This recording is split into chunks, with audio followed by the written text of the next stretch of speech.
Hey, it's Tim, Pickup Truck Plus SUV Talk, joined by the 5-1 of the world, Miss Jill Smillo from Chicago.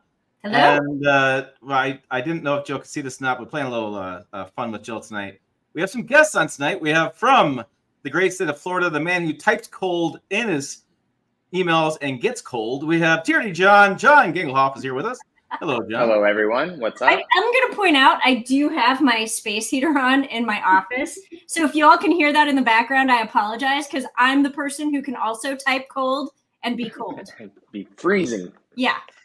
And we have the man who spends way too much time in his attic and not down anywhere else in the house. We have Mr. David Boyd himself, All Terrain Nation in the house. What's going on, everybody? And we have the Pacific Northwest, the man who spends way too much time in the woods. We have Ryan Dothwith from Driving Sports TV. Well, yeah, and then literally I got off the mountain, drove here, turned on the camera, and bam, here I am. Hey, everybody. Bam. So I invited a few guests tonight just because I was like, you know what?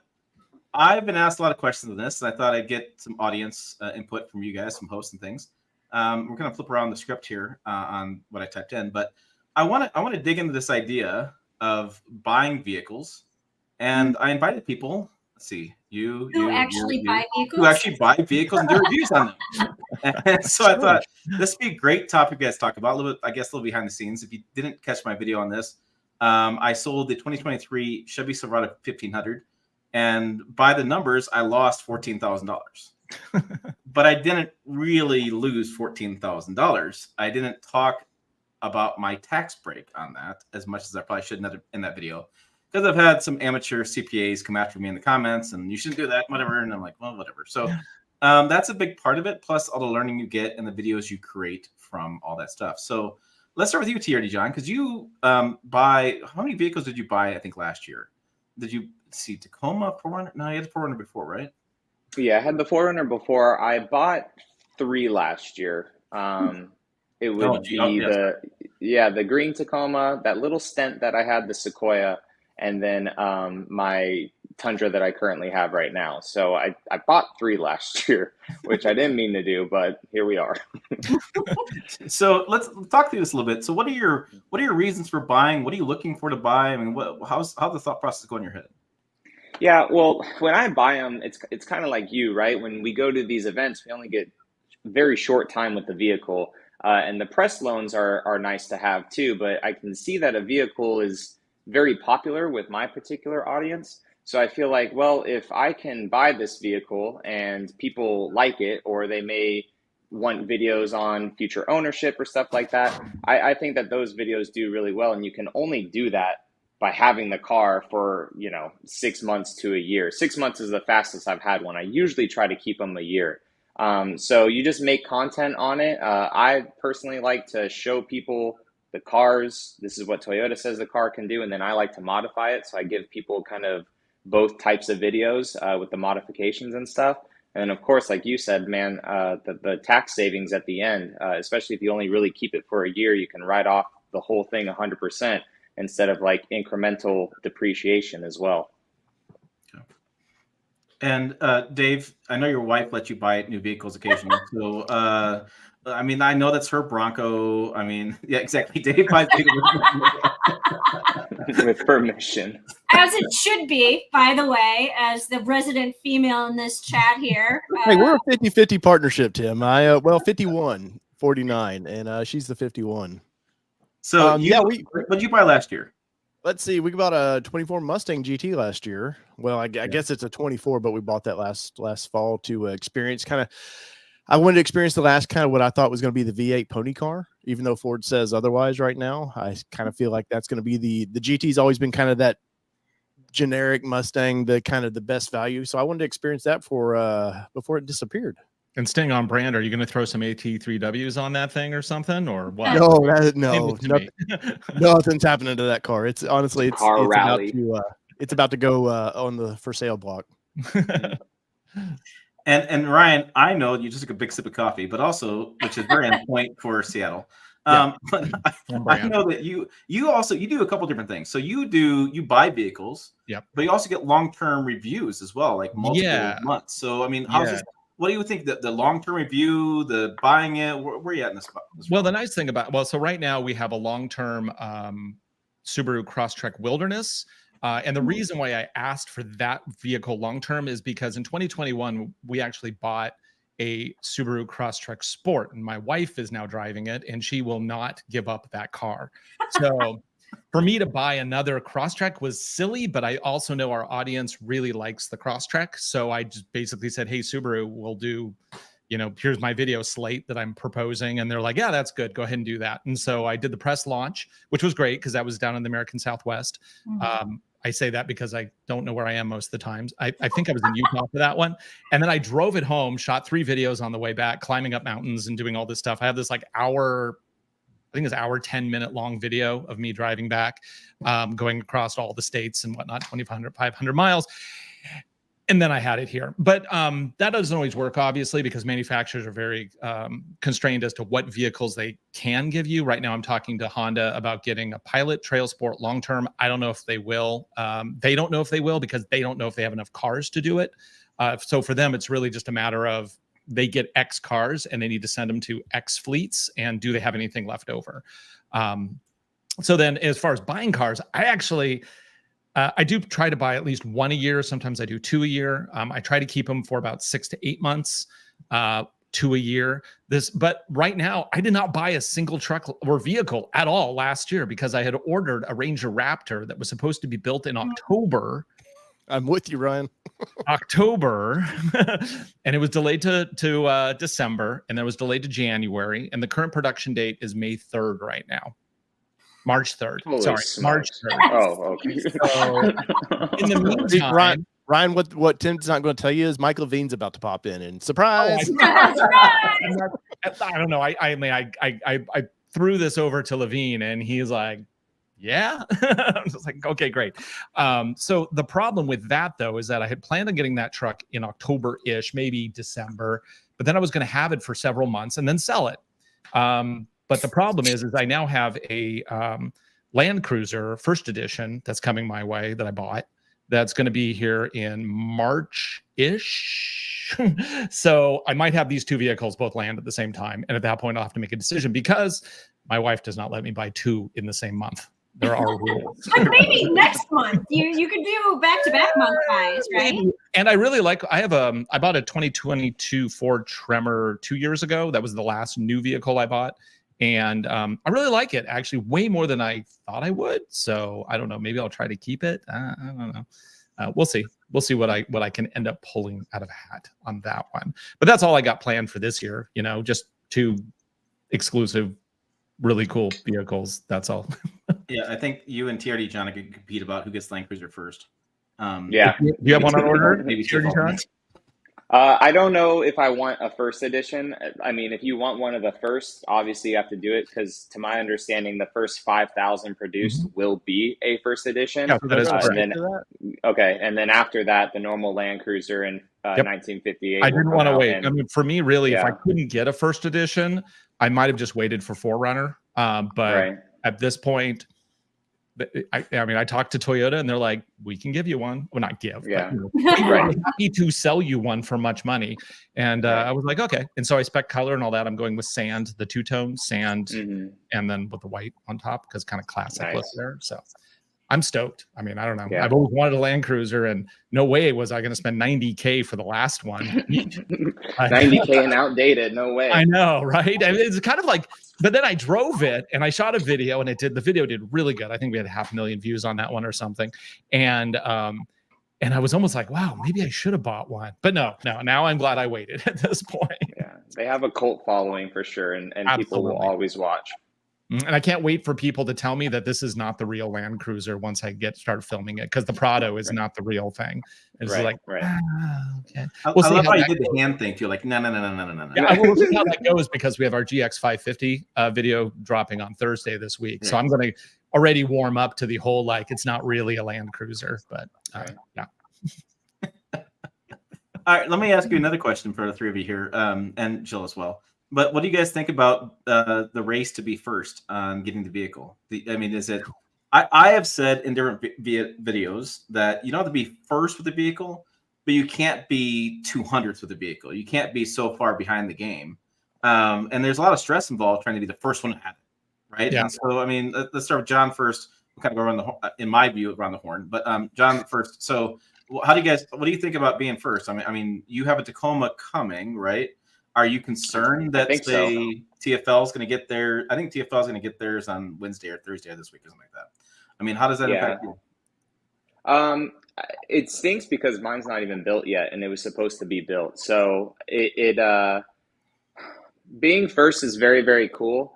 But my eyes, I see it also is they'll have all their videos out there. And then when this next batch of trucks come, which seems like it's going to be March timeframe now, their videos are pretty much going to be done. I'm not sure how much that they can really push and do in a few months. It'll be nice to get their long-term stuff. But then when these new batch of trucks come, here's my videos, and whoever watched their videos, it may be recommended and stuff. So that's cool. I like YouTube recommendations and stuff like that, and I'll have my own twist on everything.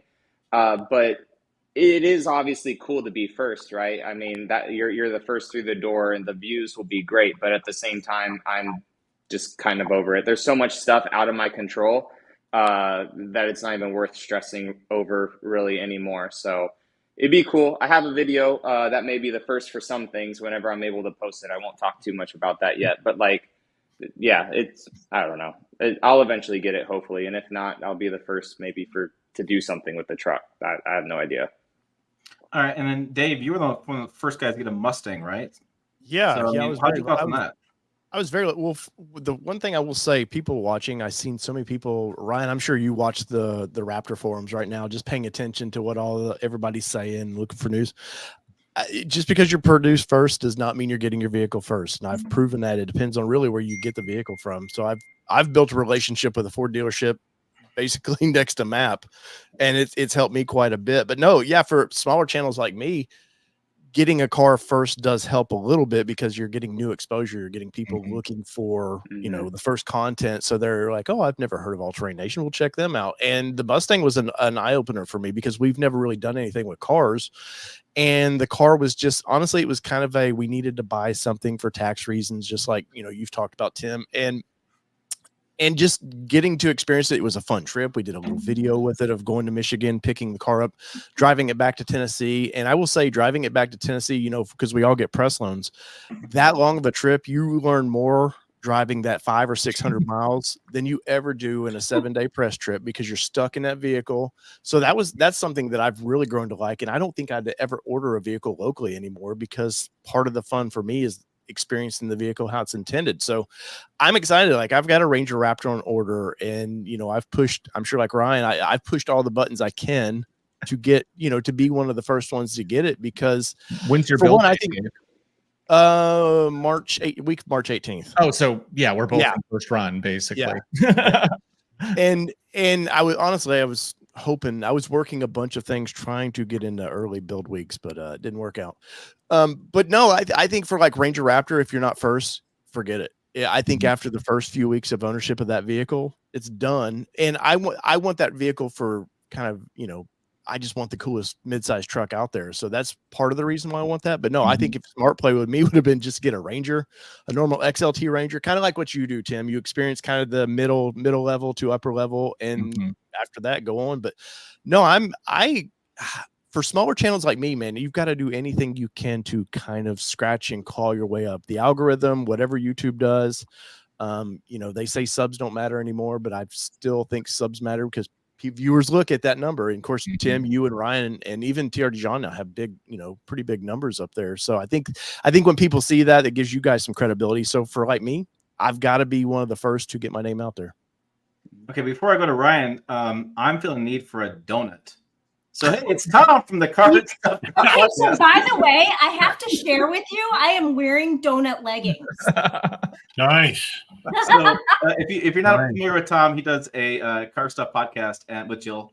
Am I saying that wrong? Car Stuff. I thought I said it right. Car Stuff. I just double checked my head for a top minute.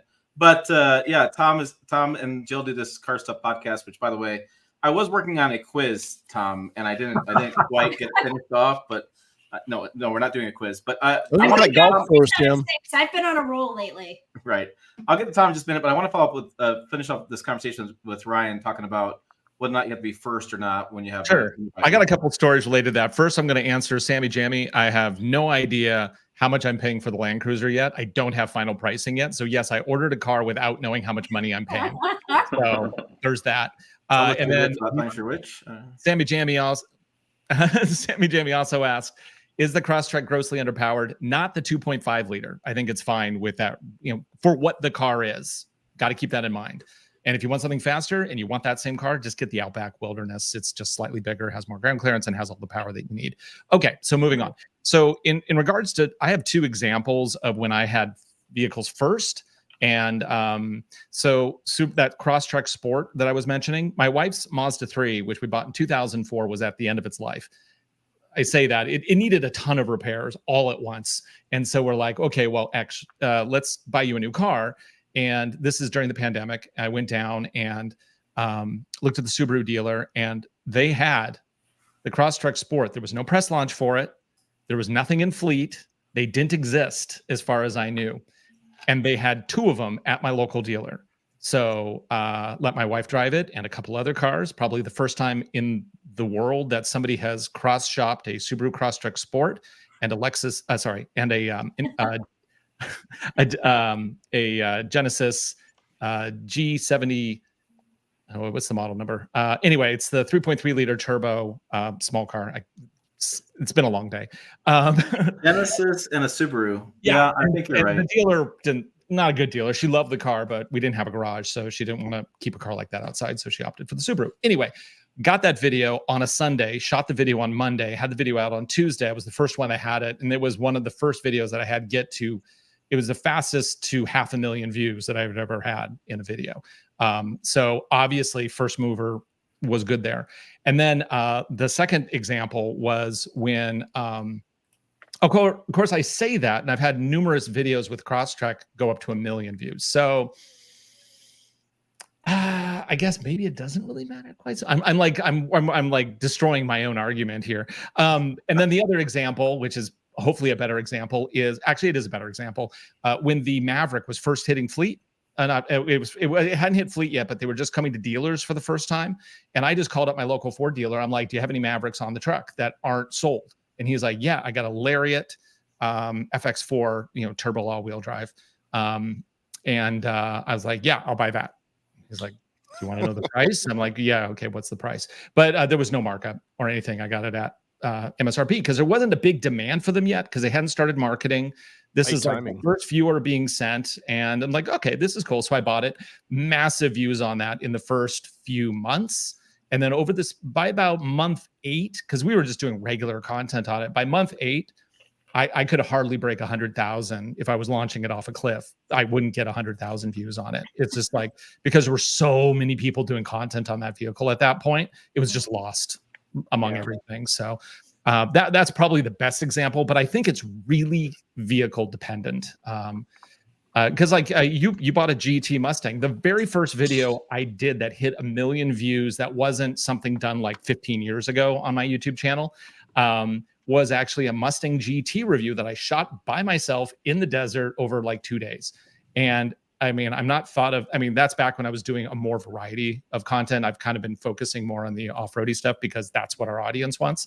But that vehicle had been out for a long time. By the time I got the video, I don't know why the algorithm preferred it. So obviously it also comes down to audience, algorithm, all that kind of stuff. As people have pointed out to me, basically I can do a Subaru any time of the year and any model, and it'll usually get a significant number of views. And that's just because my audience is very much into that. Just like TRD, John, if you do anything with TRD on the name, you're probably going to get decent views, I would guess. Like Toyota thought of that. Yeah. I know. Yeah. And come on, nobody is going to do the Ricky Bobby quote. If you're not first, you're last. Well, we were waiting for you. Nobody. For you. That was when we came back to you, Joe. Yeah. All right, I'm going to bring Tom in on this one. And I know, Tom, you don't currently buy vehicles because you're not like knuckleheads like we are. But I am curious in that you're in Chicago and you have a lot of competition there in Chicago with media companies, cars.com, for example. And so you maybe not be the first one to get one for review out of the fleet. So, I mean, do you stress about that at all? Do you see the numbers changing depending on what vehicle you get? I don't. No, I'm not usually the first to get stuff, and I haven't been traveling to press events for a couple of years. So what I try to do is simply create content that other people haven't created. Really, Okay. I go really heavy on photography. I try to go into back history of the car, and I try to make it worth a person's read. And most of my reviews will go 1,200 words. And so I'm going for depth. I'm going for quality, and that seems to work for me. Actually, that seems to work pretty well. That said, I'm currently working with an SEO company to see if I can make that quality sell a little better. So for what it's worth, I may not be the best person to tap for advice in this situation, but Consumer Guide just went through a lot of changes, and we just moved it from one server to another. So it's hard to say what's going to work, but photography's been working for me, and then long form story's been working for me. And that's interesting because I think the other YouTubers, journalists on this channel, we've talked a lot about doing shorts and how shorts are doing in short form, and the quicker you can do it, and cutting the vehicle length down, video length down is a huge deal these days. But it seems like print, especially online, isn't dead. Like people still want to read a longer review. It seems like that still works, but I don't know if it works for Google's. Probably not. I don't know if Google loves it. Jill and I have done two. What did we call them? The 10-minute short podcasts. Oh yeah, we did a couple of like little informational, like one topic things. Because usually the way that we do our podcast is, we have a first segment where we do a car review, then we do a second segment where we interview a guest, and then a third segment where we have a quiz that I've been rocking for the past couple of weeks. Yeah, you're 11 for 12. And but so we've done like a couple where we just we did one on the Rebel Rally, where we just focused on what the Rebel Rally was and talked about competing in it and how to navigate and that kind of stuff. And so, and by the way, and maybe somebody out there can tell me how to do this because I'm lazy and I haven't figured it out yet, but I would like to take our podcast and put it on my YouTube channel. And I haven't figured that out yet because it's just audio. It's not recorded. So I know how to do that. It's they have a podcast section now. Yeah, so we've done two of those now. Yeah. And they don't actually do as well as our hour-long podcasts. They were easy for us to make. They did about as much, but they didn't go the distance. Like our last podcast, we've been lucky. Our last three podcasts have been our best ever podcasts. So we're riding a nice wave right now. But I can't actually see any sort of commonality between those three. I just think the word's gotten out. It's us. It's the two of us. Yeah, it could be. We could be fabulous. Also, I think that Cadillac Lyric thing, talking about getting a vehicle first, we're one of the first to get the 2024 Lyric. Talk about this a little more because nobody's ever gotten one. I think they're not in the press. And all of a sudden, Jill's like, "Hey, I have this thing," and I'm like, "Well, what the hell is it?" Because I don't really pay attention to that stuff. But you guys got it from the dealership. That was really an interesting story. We got it through an agency in New York. I forgot the name of it. That was looking for literally influencers, and the whole idea that at 60 years old and overweight with a bad knee, I'm an influencer. Wait, they sent thing I've ever heard. Influencers, but not to the press. I need to edit your name, what Tom. The heck? That guy, the influencer. Tom the influencer. But for whatever reason, Cadillac loves the podcast, and they shot some cars over to a dealership here in Barrington, Illinois, and we picked them up. We had like a 2-week ride, a little bit more than 2 weeks in them. Yeah. So it was an extended length look too. So that was nice, but that's done well for us. And then as Jill suggested, half the viewers were probably at Cadillac making sure this was worth their time. Yeah, making sure we didn't completely trash the vehicle. I don't know. I wonder if Tom Volk knows because he actually has one on order that he bought and he hasn't gotten it yet. Yeah. Well, I feel like they were having a problem with the 2023 models, and so we actually had 2024s, and it was really. I haven't done any. Let me clarify. I haven't done anything like this since I first started writing about cars back in 2001. And I remember initially, like my first couple of loans were from dealerships before I realized that there was this whole like Autorati out there that they do like, fleet loans and all that kind of stuff. And But I had dealerships reaching out to me saying, "Hey, I saw you wrote this review of a Rolls-Royce Phantom. Would you like to drive a Porsche Cayenne?" And I'm like, "Yes, I would." Yes, please. No, can't do that one. Sorry. Yeah, no, I don't want to do that. After a Rolls-Royce, I mean, what else is there? But yeah, so this is the first time I've been to a dealership to do a loan in 20 years. I did one with McLaren. They had the dealership invited me to go drive the GT, and so I did that. But dealing with a dealership, it's like you can't scratch the car. You got to be really careful. Oh yeah. And not like I'm not careful with press cars, but press cars have their own special life. We all know. Right. So you're not quite so much like that's a $10,000 wheel. So, although my first two press loans were actually, I did go to a dealer for my first two as well before I got a call going, "Where'd you get those cars from?" I was like, "Dealer," and they're like, "You don't have to do that." I'm like, "Oh, really? Wow, that's cool." Yeah. Well, and we actually had people from Cadillac. Like we interviewed a guy from Cadillac on the podcast like 2 weeks before we were getting these influencer loans, and we mentioned that we were going to be getting them, and they're like, "Who are you getting them from? Because these were not in the press fleets." And we're like, "Surprise!" It was very cool though to see the dealership, because this is one of the template new Cadillac EV dealerships. This dealership was brand new, and the presentation capsule that the car is in is very cool. It is for delivery. They put it into a glass room with a charger on the side, but it's very cool. And you could drive it in from the inside of the showroom outdoors when you take delivery. All glass room. You get a walk around in there. There's a level 2 charger on the wall. It's spotless and all glass. It's just, the presentation is outstanding. And this is what they wanted dealers to pony up for. And of course, we know something like 300 dealers said no. But yeah. It looks good. If they pony up the money, this is a great looking dealer. Well, y'all were talking about press loans. Like, I had my local Ford dealership offer me a Lightning when they came out, and I was like, "Cool." And they go, "Well, you can only put 10 miles on it." I was like, "What am I going to do with that?" Like, no thanks. The range anyways, right? No. Yeah, the range anyways. Oh, jeez.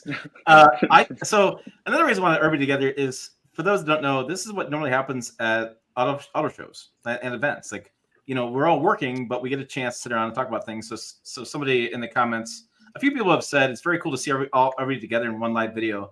And that's kind of what my thought was. Hey, let's get some people together. Jill and I are always doing this stuff. Let's get some different viewpoints. Yeah, you guys are probably sick of just us. Right. So I thought let's keep talking. So I want to get to the Ram in a little bit, and then we'll talk more about some other stuff. But I want to get to one of these questions because I always want to answer questions. But I am curious about what you guys' thoughts are. Actually, Ryan answered this, but I'm going to start with TRD John, because I know you get press loans too. Do you ever turn down press loans because you feel like the video won't do well? So not yet. So my particular area that I live at, I really only get 2 to 3 a year. So I don't get a whole lot where I'm at right now. That's why I'm looking to move down to the Tampa area, where I'll get close to 25 a year. So I was actually just talking to my wife about this today when we were walking. Like, once I'm down there, if I get a cool Tier D Pro and then the following week or the next week they give me a Prius, what am I going to do with that? So I think for me, maybe diversify between my Instagram, TikTok, all that stuff, like where that content goes, or ask people like, "Hey, what do you want to see about the Prius?" And like only give the people what they want to see versus a full review video. Cause I don't want it to tank on the channel, and it's not all about views, but it's just that hurts your algorithm for the next video if it doesn't perform that well. Yeah.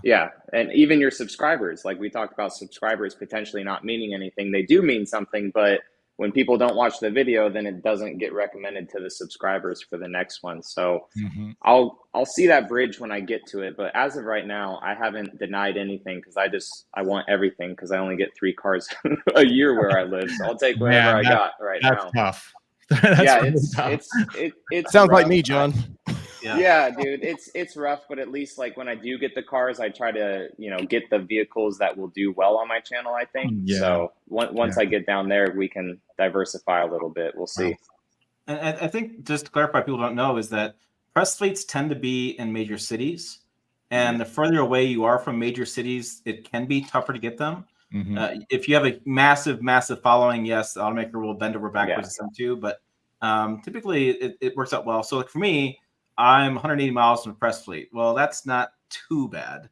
I'm considered a long distance review, so it's a long But distance drivable one. still. Yeah, it's drivable. Yeah, and Dave's in a tough spot there in Middle Tennessee I'm because 390 miles from a press release. Oh, yeah, Oh, you're a tough dang. one. Though there's rumors they're putting one in Nashville, so I'm fingers I mean, crossed. Why not yet? I mean, More Nashville's a people are hot moving place. there. Well, Yeah, what's right. funny? Huge. What's funny is I'm literally 20 minutes from Nissan HQ, Yeah. and you call them, and they're like, "We don't keep cars on here," and I'm like, "I know you have cars there because I've been there many times and seen all the cars, Right. but they Who don't are want to you handle it." talking Which I think, Tim, a lot of people don't realize is these manufacturers have handlers for these vehicles. They give the yes or no to the vehicles, but they don't hold these vehicles. Right, because there's press fleets that are the companies that it's like the middleman. You got to work with the middleman, and Mhm. then you got to be like it's very much don't piss off last guy in line because you don't know who's going to come down next and who's going to be in charge of this, what, and the other. And so, Jill, have you ever turned down a press loan because you didn't think it'd do well? No, I have never turned down I'm like trying to so this is 20 years of writing about something. I've never turned down a press loan.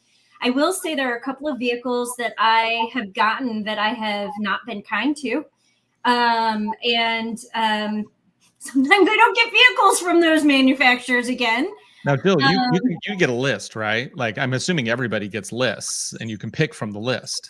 Typically what I do is like, because I want to review everything, like I do trucks and SUVs for Tim, and then I actually send some of my car stuff to Tom for Consumer Guide Automotive. So I want to review everything, and I do everything like on my TikTok, and I do everything on my Instagram. So social media wise, I cover everything. Mm-hmm. But I don't know that there's ever been a vehicle that I've turned down. Like I said, there are some manufacturers that won't give me vehicles, but I feel like Tom and I are pretty lucky being in Chicago because we're close to Detroit. Mm-hmm. And so we will get a lot of vehicles, from that. And then because there's a cars.com here, and there are some other journalists that are kind of big name people who live in this area, I think that we do get a bigger, better press fleet. And I mean, there are vehicles that I get that Tim will never get in Colorado. In the middle of nowhere, out of the Colorado fleet. Yeah, the Chicago fleet is pretty stout because it also services Wisconsin and Minnesota, St. Louis. So a lot of cars are up here. Well, the Mama organization helps that too because it's very strong. Yeah. And and for those who don't know, that's an auto writer association. There's multiple auto writer associations out the country, which is most of us join at some point, and we go to events, and that's how we kind of at some point. So Ryan, what's the press fleet situation out by you? It looks like you're turning down cars. Are you turning them down not just because they're not cool, but you don't have the time for them as well? Would that be? I mean, I have a limited amount of time. That said, I take about 60 loans a year, maybe a little bit more, plus a few press launches here and there. I don't do all the press launches like everybody because, like, even if I were to do like let's just say Hyundai Sonata, that's not worth my time to go fly down, do the event, come back for a video that's going to make me not even enough to justify that. My audience just doesn't care that much about a Sonata. Now, that said, if we get thin, I mean, Seattle is kind of really up and down in terms of fleet. We have a really good Toyota fleet here, which kind of makes my channel almost look leaning towards a lot of Toyota. But the fact is Toyota actually stocks their fleet up here, which is great. How many Stellantis vehicles do we have? None. I've never had a Wrangler. In 20 years of doing this, I've never had a Wrangler. We had a 4xe up here once, and it went away before I was able to get it because they had to pull it because somebody broke it or something. I don't remember the story. But they're a funny company anyways because they're cheap. And nothing against their product. I love their product. But I reached out to my regional person, and they're like, well, we only do like Dude and Blue and people with like 1 million subscribers. And I'm like, you're not reviewing your vehicle, man. Like, who are you giving? It was just a nice way of saying no. But I was like, I don't know anybody gets your vehicles. Yeah. And then, like the Grand Cherokee, when we can get them, those do really well. Compass does okay long term, but the short term usually isn't that big. So I'm not excited by them. I even bought a Compass last year. And that's and that worked out anyway. So there is a huge list of vehicles that I don't do. I typically don't do a lot of electrics. I will do some that I'm interested in. So like I wanted to drive the Kia, like the EV6, for example. So I'll do one on that. But like the worst performing video on my channel, guaranteed, if I put it up, nobody's going to watch it, is any BMW electric. Nobody watches it. Like I will go, I was just calculating today, my view average over the last year is 200,000 views per video. And obviously I have some stinkers in there and I have some big ones in there, but like that's the mathematical average. BMW electric car, that'll get me 8,000 views. Wow. So I'm like, no. That said, I took one out about 6 months ago, loved it, did a video on it because even though there may not be an audience for a certain thing, there's certain cars that I feel I have to drive because they are they're like a seminal vehicle within the progression of cars moving forward. If a Cybertruck was in the fleet, I would take a Cybertruck. But as we know, there is no such thing. A buddy of mine does have one on order. If he gets his ever, he said I can go review it. So, and he'll be fine if I off-road the thing and launch it. He'll be fine with that. So we know there won't be a locker in it. So yeah, I know exactly. Yeah, if you haven't caught it, there's an image online circulating that the Cybertruck rear locker is it's up to getting an update. It's whatever. Loading. I think this is a question we should talk about too. Oh yes. Okay. The question is, at all of you, what advice would you give yourself if you're just starting out? And again, I'll go around the horn in my head. So, Thierry John, top right corner. What do you got? What do you think? If you're gonna give yourself some advice, what would you say?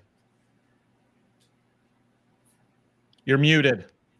Now we really feel like a Zoom meeting. Someone's like, it looks like a Zoom meeting. Just like muted. that. I am not a cat. Holy crap.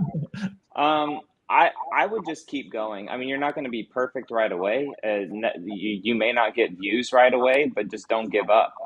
Right now, all these new media platforms, they're trying to give creators a chance.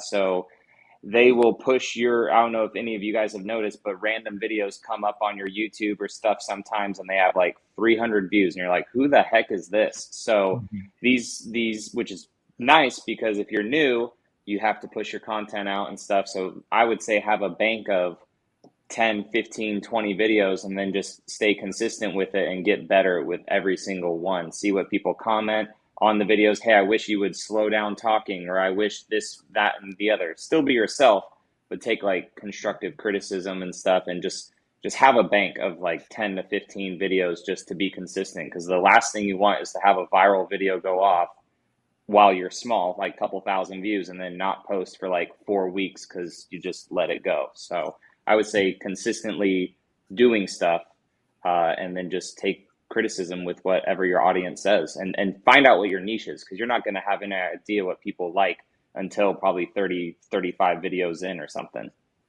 Yeah, your crowd, your audience will tell you real quick where you're going with your views. And like you said, John, have a bank of videos. And I sent Tim something today where Matt Pat was talking about that. If he were to start a new channel today, 5 to 10 videos, he goes, because it gives your people something to chew through. They can't chew through one video and go, I really like that guy.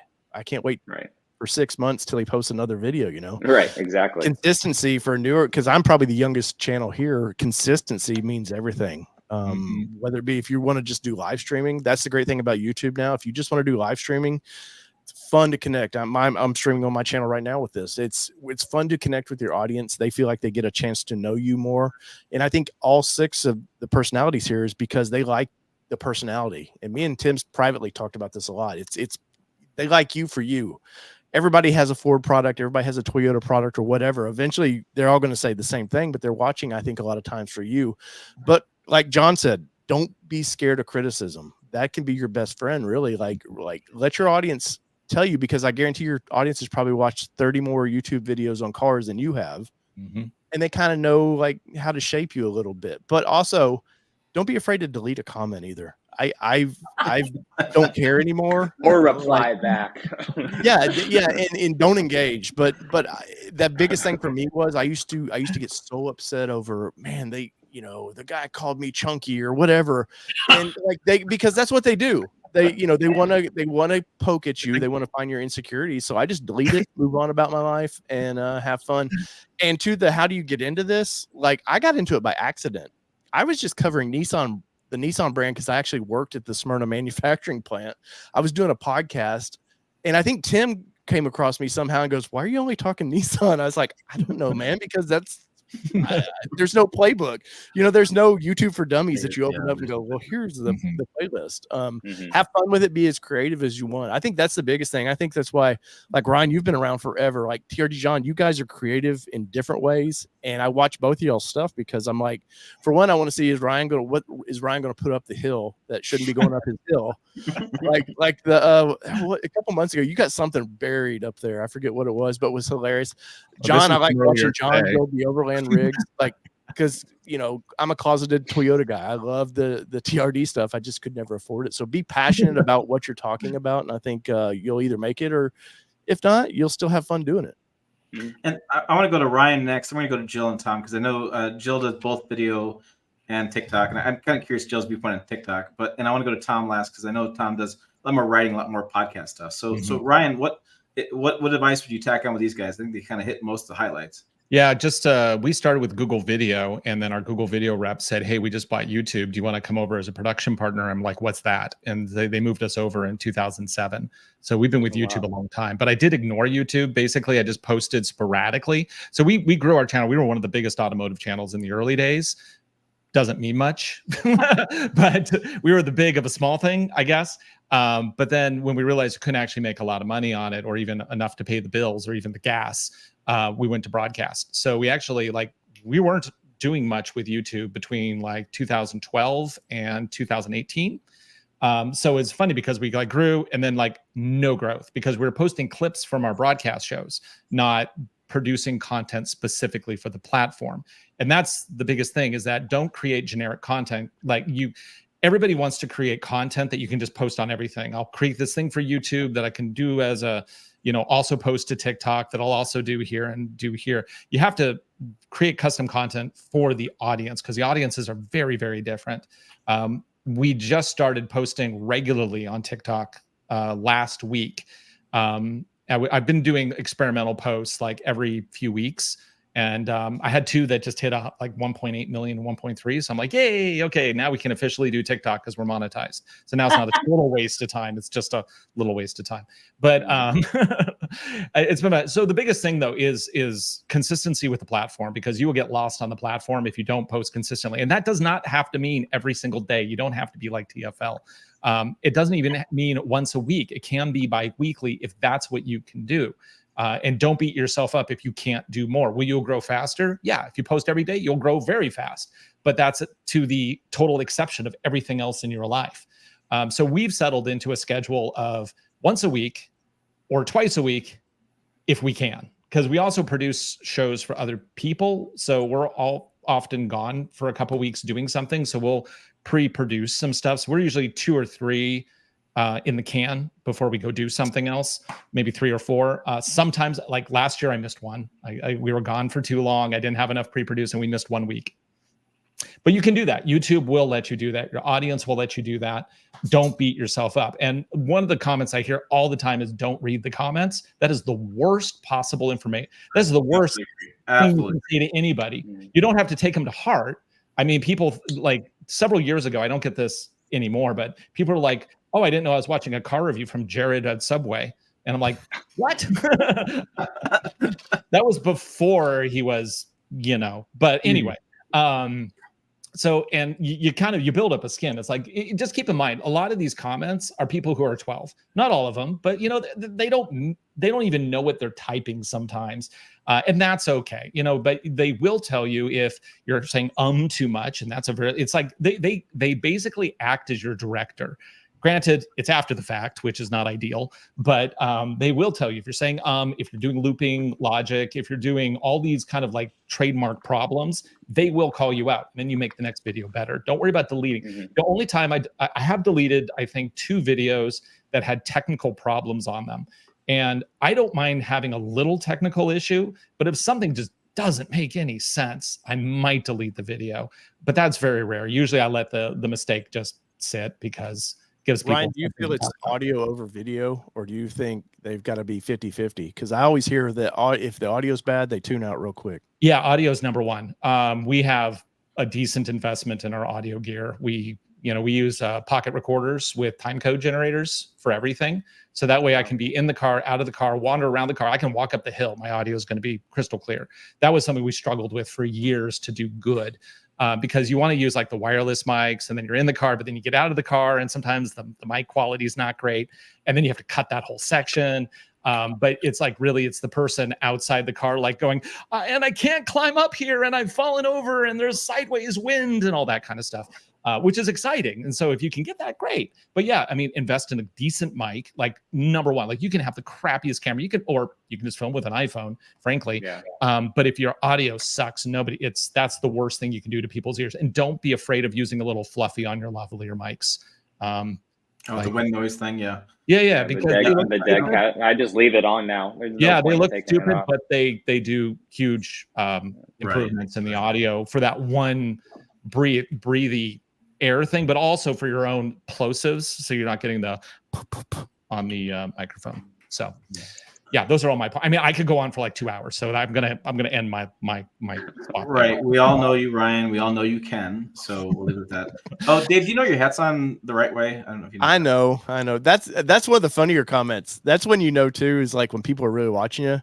Ryan, because I know Ryan doesn't know me, but I used to wear my hat backwards all the time, and I would get comments like crazy. That between that and my soul patch, and people are like, "Well, you know, the '90s are gone." I was like, "Dude, I've worn my hat like this I've never switched. I'm just a kid forever. The '90s are never gone." That's right, man. Pearl Jam forever. But you know what that was? It made me realize they're paying attention. They're not just background noise. They're literally paying attention. They don't necessarily like it.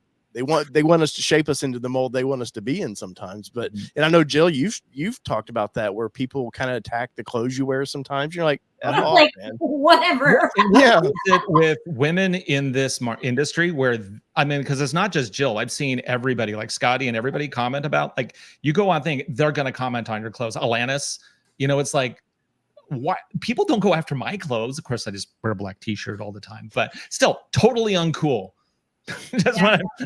Yeah, I mean, so Jill's gonna be up next, but just to finish that off, we actually had to order shirts. We have polos with our logo on them, just to be consistent. Because and I have a hat with the logo on it. So I've just worked out and my hair's still wet. Nobody will know.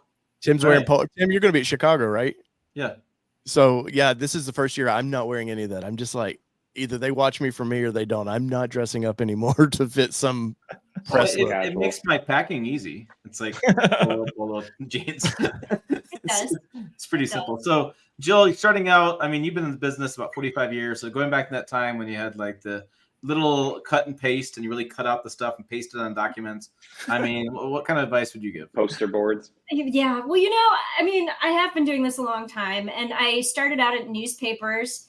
And then I went to online journalism, and then I went to video. I helped the Chicago Sun-Times create a YouTube channel in 2007, which they ended up deleting because they thought it would be a better idea to have their own proprietary video. Oh, yeah. Bad move. Does nobody ever. But then nobody knew back then, No. It was new. Yeah.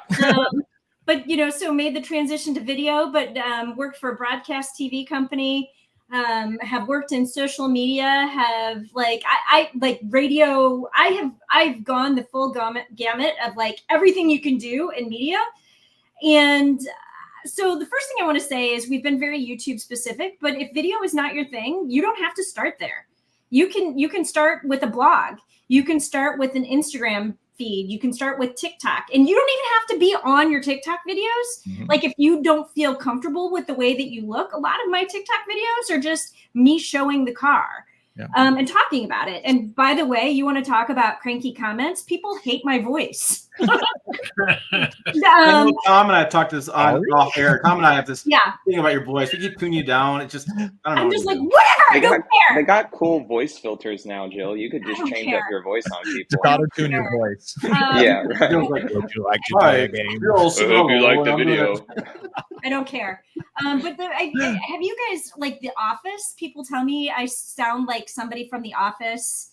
I don't even know who it is. Oh, 'cause I never the blonde watched in it. accounting. What's her name? Maybe, I don't know. They tell me I sound like Amy Poehler Oh occasionally. yeah, Parks and Rec. I can see that all day long. I can see that. Yeah. So at any rate, pick She's whatever famous, media, very successful, and very good at her job. So hey. whatever. Pick whatever medium you feel good about, whether it's radio, podcast, video, written, and then as everybody else has said, be consistent. Post once a week, post every other week. You know, do your thing, but be consistent, and read the comments. And don't steal other people's videos. And speaking of comments, you have a lot of people, Jill, apologizing for things they've said about your clothes in the past. Right now, I'm reading. Yeah, I like David Canada's comments. Jill, I'm so very sorry I said anything about your parking skills after I found out you're a quote pistol packing mama. And by the way, I'm really good with research. I can find you. No, that was like my biggest threat when I was the president of the Midwest Automotive Media Association. I told people that they could not crash on the racetrack. And I said, just remember, I know where you live and I can find you.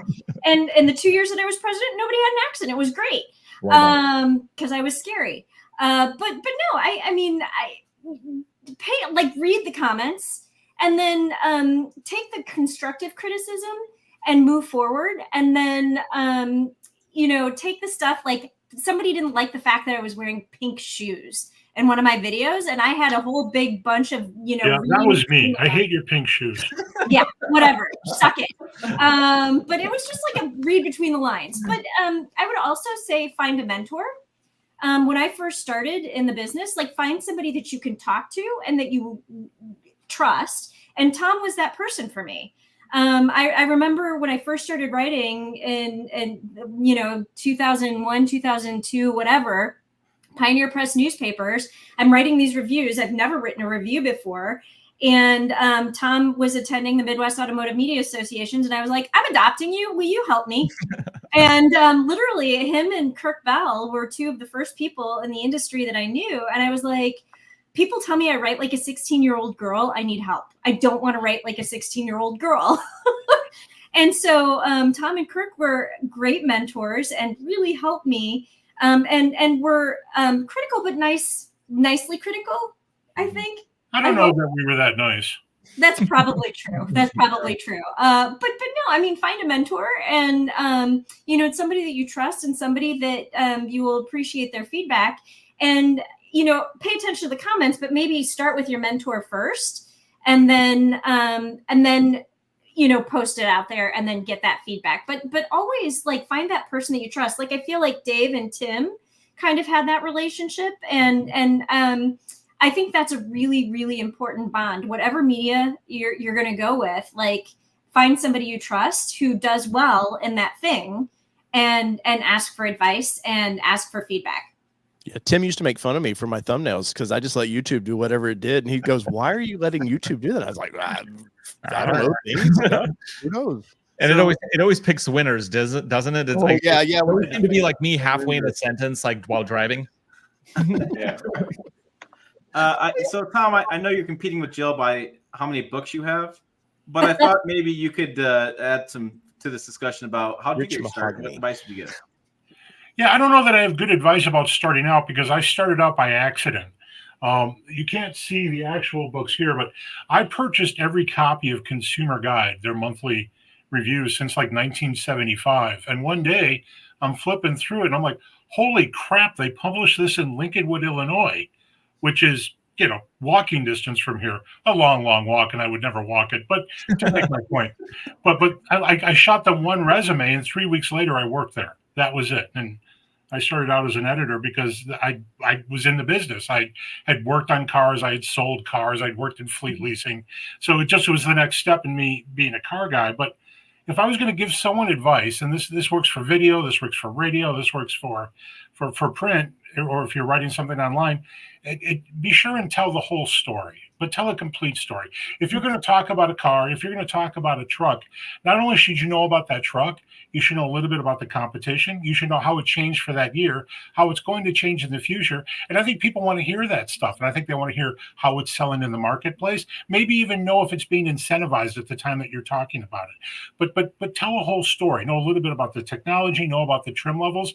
And then if you have any personal experience with that, or if you can just find out something about that vehicle, that is great stuff. Tell the whole story and take the time to do that. You don't need to cram in everything about that vehicle if you can make people aware of where that vehicle fits in the marketplace. And that has worked really well for me.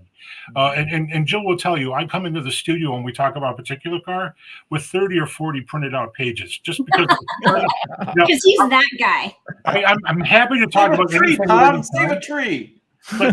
No, I'm a tree killer. But if I'm going to talk about something that I know I'm going to talk about, I actually research it in advance, and I have better conversations because of that. Yeah, I think that's a really good point. Like, research and know. I think all of us can say to some degree that we watch each other's channels, we read stuff, we pay attention to stuff. Do we always agree? No, but I mean, we're paying attention. I mean, you have to have some idea what you're doing out there. Which, by the way, I need to answer this before we sign off. I don't want to go like too far into the night, but apparently I have no idea what I'm doing because I'm buying a Ram truck, which is just the worst thing possible. No resale value. It's going to just. Tim, I was telling you, buy anything but the Ram. Well, apparently I'm buying a Dodge, not a Ram. I mean, you throw your my neighbor will not call it a Ram. I don't know what his thing is.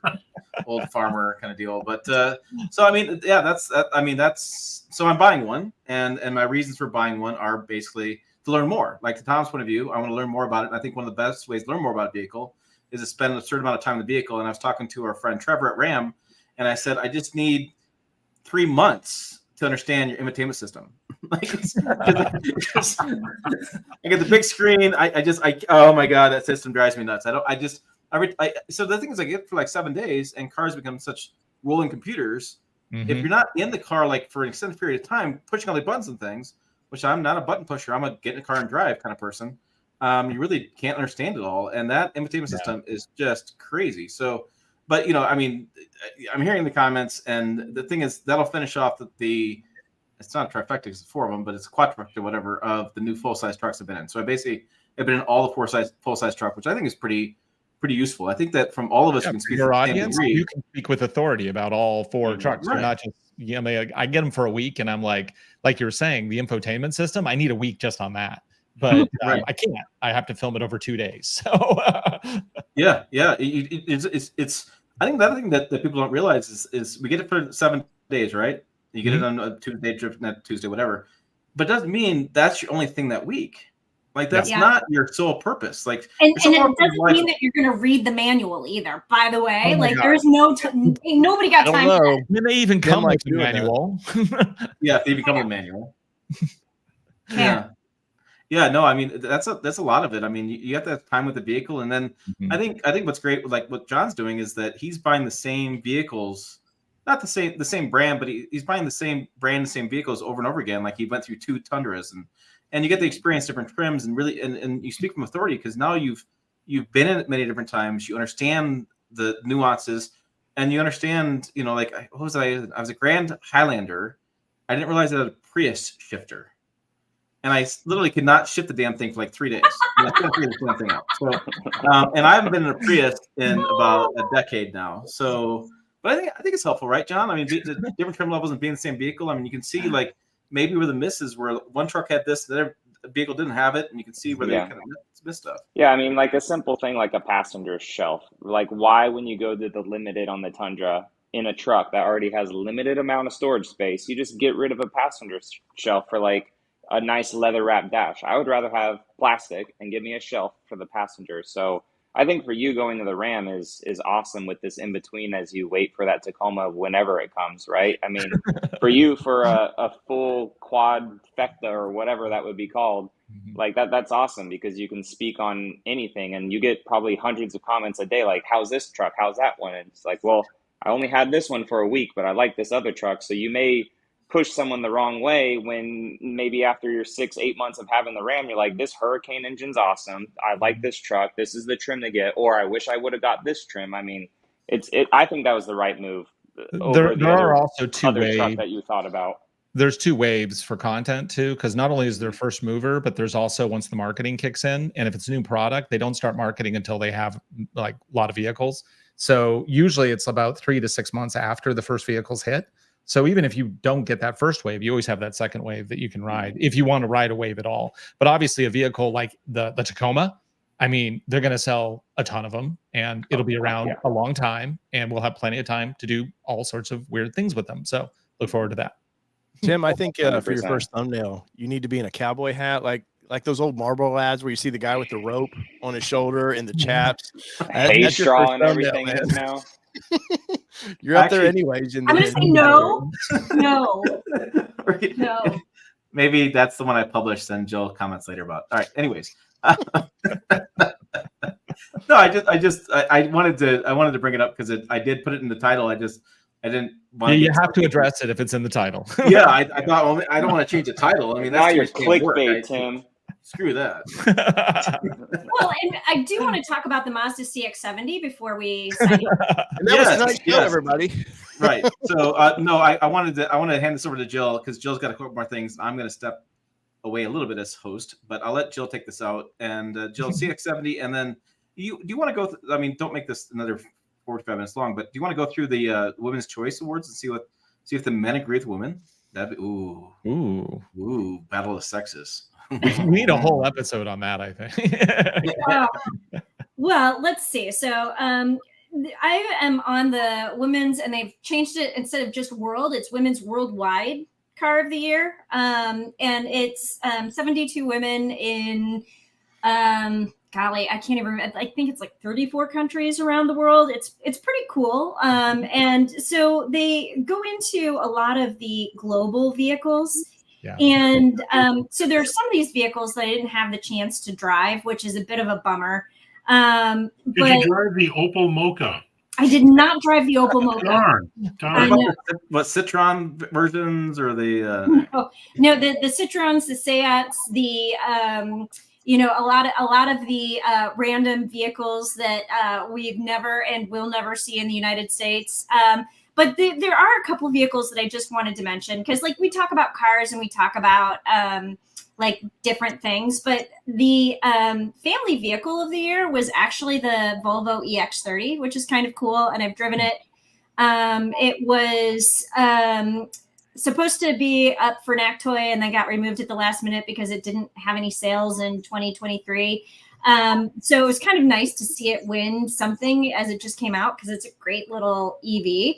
And I really liked it. And then continuing down the EV train, the best SUV was the new EV9, and loved that as well. That actually did win the North American Car of the Year award. But here is the vehicle that I'm so curious about, and I'm really sad that I did not have the chance to drive and will never have the chance to drive. So I couldn't actually vote for it. I should say will never, but like probably not going to be in Europe driving a truck anytime soon. The Volkswagen Amarok. Dream truck, man.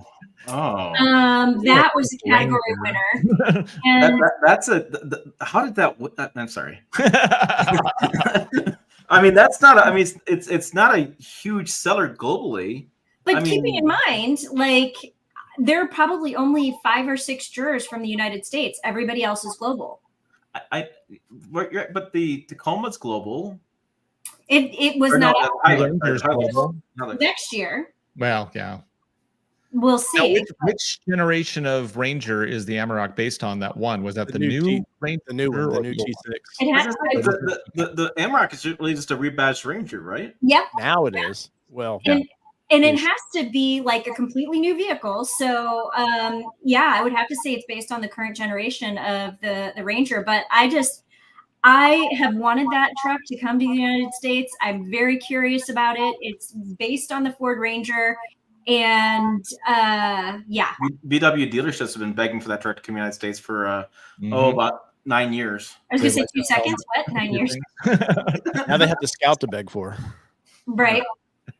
So I don't know. So it's just those awards were announced Monday. I'm like, today's Tuesday, right? So yesterday. I don't know what day it is. but yeah, so I don't know. It was I've never. This is my first year being a part of this jury, so the first year I've gone through the voting process, and obviously there's some things that I can't vote for because I don't get the chance to drive them. But the Amrak being one of them. That's interesting. And I don't even know if I'm saying that right. Amrak. Is it? I actually don't know. I believe you. John knows. John was in the Air Force. He's been all the world. So Amrak. I have no idea. Each time. Yeah, everywhere I went, there were old Toyotas. Like the K is silent. It's Amaro. Yeah. There you go. No, I don't know. I have no idea. The K is silent, right? I don't know. So at any rate, if anybody globally is watching this and knows how to pronounce it, put it in the comments. With the phonetic punctuation and everything. Yes, with the phonetic, yes. But no, and then the other thing the big news that came out today was just Mazda revealed the CX-70, which is going to be built on essentially the same platform as the CX-90, but it's a mid-size 2-row, so it won't have 3 rows. And I know there was somebody in the comments who was asking about the 2-row or the CX-5 versus the CX-70.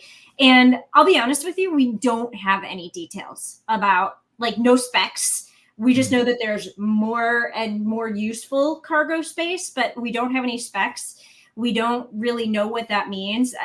We do know that it'll have the same infotainment system. So you want to talk about infotainment systems. A lot of people don't like the Mazda infotainment system. Because it's not very good. I don't mind it. So it was really cool a decade ago. How about that? Yeah, well, I don't mind it. They're battling with Nissan for infotainment centers. I'm very glad that Apple CarPlay is now touchscreen. Yeah, in the Mazda infotainment system. That is a major win there. That is a win. But yeah, so I don't know if you guys. I know they had an event in New York. I wasn't there. Did any of you guys get to see it in person? I was on the side of a mountain all day long. I have no idea what was going on. You're like, no. So does anybody have thoughts about it? I'm kind of excited for it. I think it's interesting because going to their website, I just did a search for CX-70. It's going to be a 2025, so that means we're not going to drive them for a while. But they're showing a picture of it towing a costume on what is about a 2,800 pound trailer. That's a steel trailer with. Is that the one where they're going through the canyon or whatever? So, well, they have. Is that like a Mazda? Is that like a Cosmo? I'm not good with. I'm sorry, it's a Cosmo. Yeah, it's the first. It's the first rotary in the U.S. And those, I think, weighed around 2,000 pounds or so. So they're basically saying that this thing can tow like basically they're towing 5,000 pounds. And they did say during the presentation, because I was on the virtual live stream today, 5,000 pounds. Oh, okay. So my math is good. Dang. Woo! You are so good. Trailer. And that's one time in 10 years ownership that person's going to tow. Like, come on. I don't think anybody on the planet's going to tow anything with the CX-70, but whatever. But you can tow a Cosmo. Y'all remember the new Pathfinder when they were showing this front wheel drive version? They were showing it pulling like an Airstream. and suddenly they had to pull those ads because people were ripping CVTs out of the front of these things. When we do it.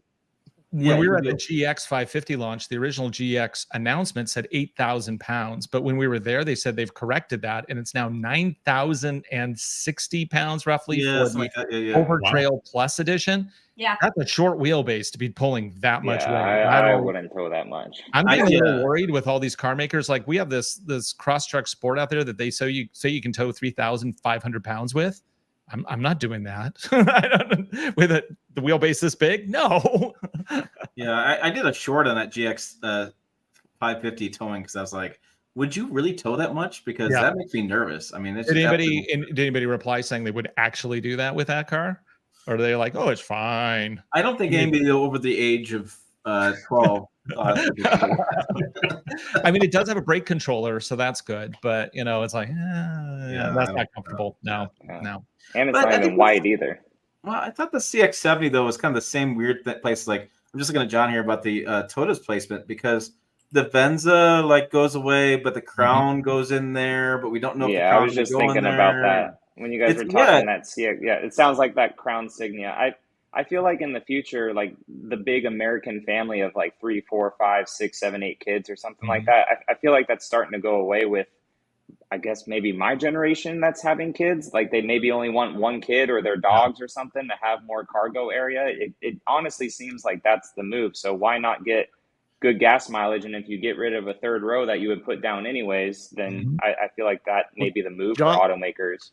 I was watching your review of your walk around of the new Lexus, and like the padding for the third row was like tiny. I was like, oh yeah, I would on never the sit GX, in that yeah. back of that vehicle. I'll usually pretzel myself into a third row, but I looked at that and I'm like, no, I'm not doing it. Yeah. Well, guess who dragged me in the third row?